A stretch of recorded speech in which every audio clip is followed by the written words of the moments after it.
Hi, my friends, it's Tracy here. Listen, I just wanted to pop on and share a few projects with you.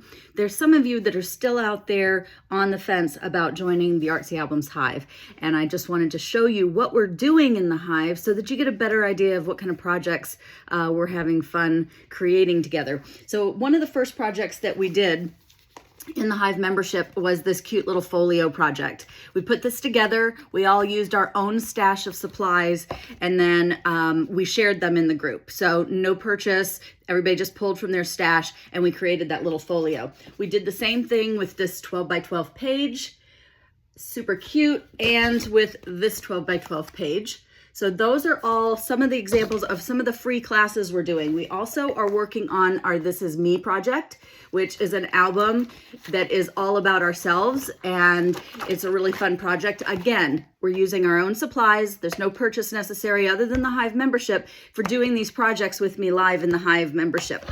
And that's all over in a Facebook group.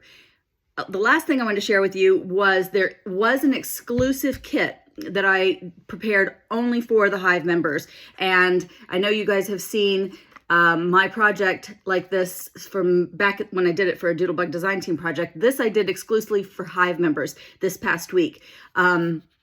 Super cute, and this is the kind of thing that Hive members get 6 times a year, an exclusive kit that they are able to purchase, but just because they're in the Hive membership. So I just wanted to pop on very quickly, show you a couple of the projects we're doing. Go to artsyalbums.shop, click on the B or click on where it says Be part of the Hive, and come on and join us. We're having so much fun over there.